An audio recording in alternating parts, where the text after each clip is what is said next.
شجرة كونية عملاقة ومقدسة، جذورها ضاربة في أعماق الأرض، وفروعها ممتدة في السماء. أغصانها تشكل 9 عوالم مختلفة تتجمع تحتها الآلهة، تمثل نظرية الفايكنج عن الكون الذي نعيش فيه. سموها إغدراسيل، ولهم فيها تفصيلات كثيرة. شجرة الأكوان ال9. إغدراسيل شجرة أسطورية عملاقة تعبر عن تصور الفايكنج للكون، إذ تخيلوه على شكل شجرة ضخمة تتفرع من أغصانها 9 عوالم مختلفة، كل عالم منها يتميز بخصائص معينة ويقطنه نوع معين من الكائنات. وأطلقوا على هذه الشجرة اسم إغدراسيل، أي شجرة العوالم. أصل الأسطورة الإسكندنافية.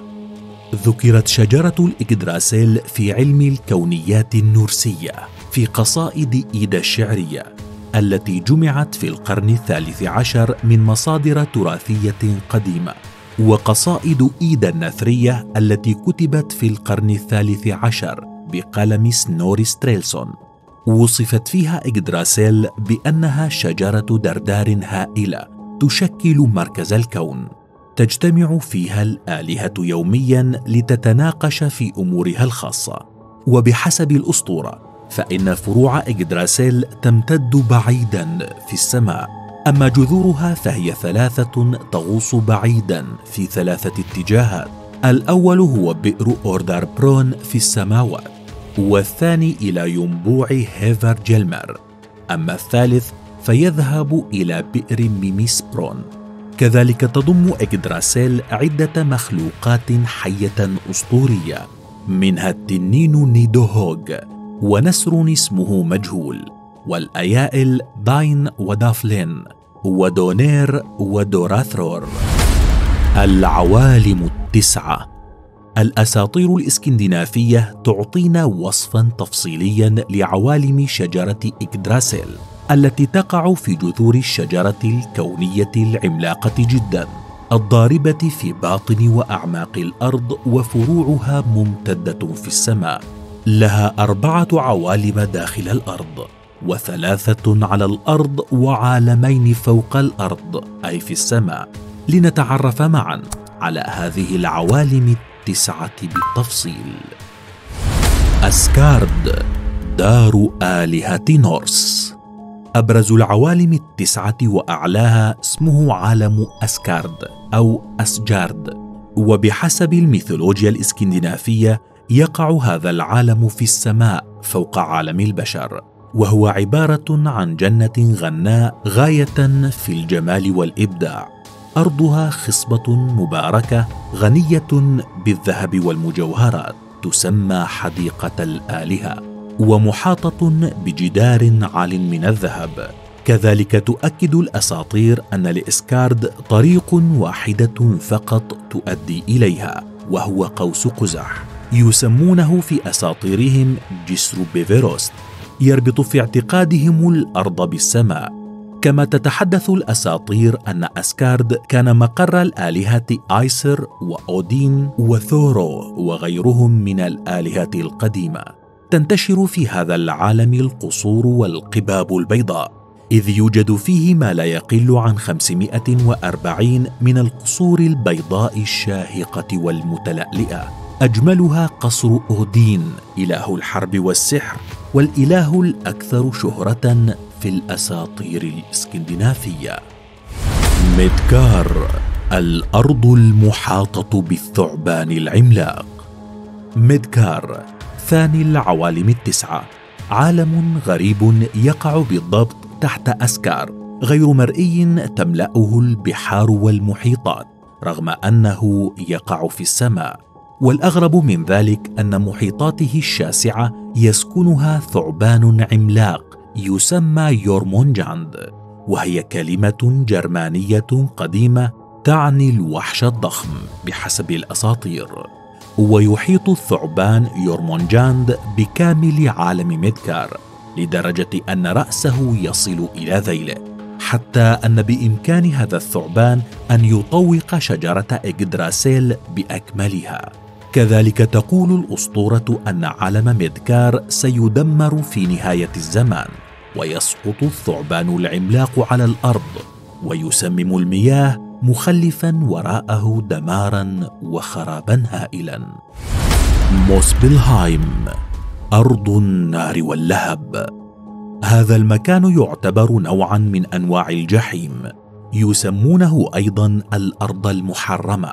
اختلفت الروايات القديمة حول تحديد مكانه، فقد يكون فوق الأرض أو على الأرض، والأرجح أنه في باطنها.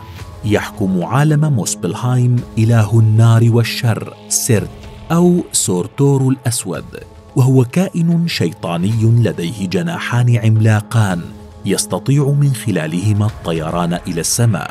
يحرس مدخل موسبلهايم وعالمه الناري بسيفه الحارق. كذلك تغطي الجبال البركانية ذات الحمم المتوهجة عالم موسبلهايم، ويسكنه عمالقة النار والشياطين والعديد من المخلوقات الأخرى. ألفهايم، أرض الجن والعفاريت. الألفهايم أو بيت النور كما يسمونه في الأساطير الإسكندنافية يقع فوق الأرض، وهو بمثابة المملكة الكبيرة للجن والعفاريت. لكن هذا النوع من الجان يمتلك خاصية الإضاءة، وتقول الأساطير الإسكندنافية أن هذا النوع من الجن جميل ولديه قدرات سحرية خارقة ومهارات طبية لا مثيل لها، وأن هذه الكائنات لديها القدرة على إعاقة البشر أو مساعدتهم، وزعيمهم هو فرير الذي يتحكم في الطقس ويشرف أيضا على شؤون عالم ألفهايم. فانهايمر، ديار آلهة فانير. فانهايمر أرض السحر والشعوذة وأرض آلهة فانير، وهم مجموعة من الآلهة المرتبطة بالثروة والخصوبة والحكمة والقدرة على التنبؤ بالمستقبل. يسكن هذا العالم مخلوقات جميلة بيضاء تشبه البشر، ملامحها أقرب ما تكون إلى ملامح شعوب شمال شرق آسيا. يوتنهايم، أرض العمالقة. أحد العوالم التسعة التي يسكنها عمالقة يوتونس. تقع مملكتهم تحت جبل ضخم أبيض من الجليد، ووصفتهم الأساطير بأنهم أقوياء جدا، ويشكلون خطرا على البشر وعلى باقي المخلوقات والكائنات الحية في كل العوالم التسعة. أطوالهم تصل إلى 20 أو 30 قدما. كذلك تشير الأساطير إلى أنه يوجد في أرض يوتنهايم بئر الحكمة، ومن خاطر بنفسه بالذهاب إلى أرض العمالقة واستطاع أن يشرب من هذا البئر فقد منح الحكمة وحسن التدبير والذكاء والحنكة. سفارتالفايم، أرض الأقزام والجان الأسود. يسكن هذا العالم نوعان من المخلوقات الذكية والقوية، الجان الأسود المظلم والأقزام. يكره الجنسان الشمس والضوء، لأنهما إذا تعرضا لأي نوع من الضوء تحولا فورا إلى حجر. هذا العالم بحسب الأساطير الإسكندنافية يوجد في باطن الأرض، وهؤلاء الأقزام أنشأوا في عالمهم العديد من الممرات والأنفاق التي لا تنتهي، وعملهم الرئيس هو الحفر في المناجم، لأنهم مهارة في استخراج المعادن الثمينة والأحجار الكريمة وتخزينها. كذلك تشير الأساطير إلى أنهم يعادون البشر ولا يحبونهم. نيفلهايم، العالم الأكثر قسوة. نيفلهايم هو النوع الآخر من أنواع الجحيم في الأساطير الإسكندنافية. أرض صلبة وعرة مخيفة وموحشة، حالكة الظلام كثيفة الضباب، إضافة إلى أنها أرض ثلجية شديدة البرودة. بحسب الأساطير فهي أول أرض تم إنشاؤها من العوالم التسعة، تحكمها آلهة الموت هيلا، وفيها بوابة غامضة تؤدي إلى عالم هيلم. هيلم دار الموتى.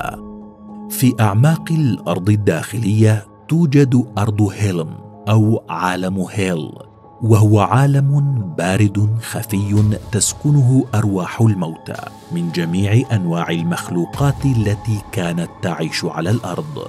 تحرس مداخله الكلاب السوداء والثعابين العملاقة التي تأتمر بأمر حاكمة هذا العالم هيلا، التي تحكم أيضا عالم نيفلهايم.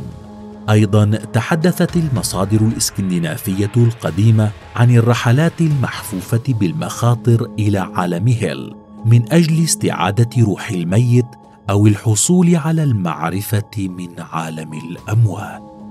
معلومات كثيرة ذكرتها مصادر إسكندنافية عن شجرة إيغدراسيل والأكوان التسعة، فصلت في وصف كائناتها وأسمائهم، منها كتاب أساطير الأراضي الشمالية لإتش إيه غوربر، والأساطير التي لا تشيخ، الذي يتضمن معلومات وحكايات من الأدب الجرماني والإسكندنافي. وأنت، هل سمعت يوما بشجرة إيغدراسيل الكونية وعوالمها الخفية التسعة؟